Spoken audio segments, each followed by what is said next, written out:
Shifting our attention now, the microblogging site X, which was formerly Twitter, has suspended the account of the online news portal NewsClick. This comes days after New York Times, in an article, claimed that the Indian news portal was part of a bigger network being funded by Neville Singham, a US businessman known to having close association with Chinese propaganda machinery. NewsClick's Twitter account page says Twitter suspends accounts that violate the Twitter rules. The issue has now sparked a political storm, with the BJP slamming all those, including the Congress party, who raised questions on the Enforcement Directorate's crackdown against NewsClick 2 years ago. Meanwhile, over 255 eminent citizens have also written a letter and urged the President and the Chief Justice to take strict action against the news website NewsClick so that the anti-national, anti-democratic agenda is put to rest. I was a bit disturbed. If there is something which is mischievous, fake, malafide, which affects my nation, I feel perturbed. I am sure it is the pursuit of power, trying to come to power, and maybe with an intention to do a better service. But it should not be at the cost of denigrating our own nation. Strong action ought to be taken against them. This was our appeal to the Honorable President of India. Conduct investigation to see that such news portals, such peddlers of fake news, such campaigners of disinformation should be thrown out of the country. Our request to the Honorable Rashtrapati Ji and to the Chief Justice of India is that this should be a test case. Those working against the interest of India's growth, our democratic processes, and branding us as fascists need to be identified, named and shamed. देखिए, this is देशद्रोह. This is sabotaging your own country.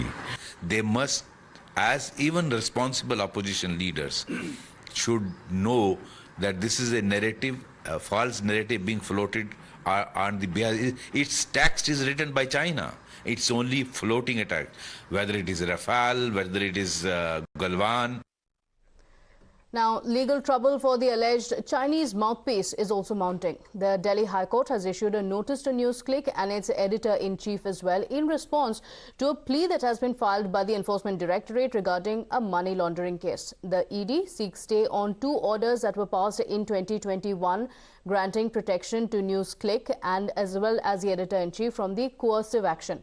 The court has now found merit in ED's argument that there was a criminal conspiracy to bring in unaccounted money from abroad. Remember, Times Now had accessed the mail trails and exposed that NewsClick took dictations from China. The so-called independent media was made every possible attempt to whitewash China's image and project it as a nation that mastered the art of handling COVID crisis. In fact, there are some mails that even show how NewsClick's editor-in-chief was actively involved in not just doing Chinese propaganda, but also advancing China's interests while disguising it as independent journalist. Now, as the news tightens around NewsClick, the political face-off over the government actions continues, with the BJP assuring to take stringent action against those who are involved in anti-national activities. However, the opposition has called for a fair probe. मैं देश के इन सब बुद्धिजीवियों का बहुत बहुत स्वागत करता हूं, धन्यवाद करता हूं कि उन्होंने आज देश की चिंता करते हुए जिस प्रकार से न्यूज़ क्लिक के बारे में बताया गया है कि चाइना से फंडिंग होती है, अनेकों यहाँ के भी ब्यूरोक्रेट हैं, कई मंत्री भी, कई ऐसे लोग हैं जो राजनीतिक क्षेत्र में काम कर रहे हैं, कहीं ना कहीं उनका शिकार होकर देश विरोधी कार्य कर रहे हैं और कहीं ना कहीं चाइना के प्रवक्ता के रूप में काम करते हैं। आज उन पे कार्रवाई के लिए सबने कहा है और मुझे लगता है उन लोगों को भी ठेस पहुंचेगी जो अवार्ड वापसी वाले लोग हैं, उनके मन में भी कहीं ना कहीं बुद्धि और ज्ञान भरे, ऐसा मेरा कहना है। Whatever it is that there should be a fair kind of investigation. But to marginalize the news, the voices of journalism and the media outlets through these kind of pressures is always a dangerous thing. Press freedom in India is under attack, and we are rated below the 100 countries where press freedom is there. Therefore, we need to understand that these kind of steps which should not encourage the government to disturb the free press in India.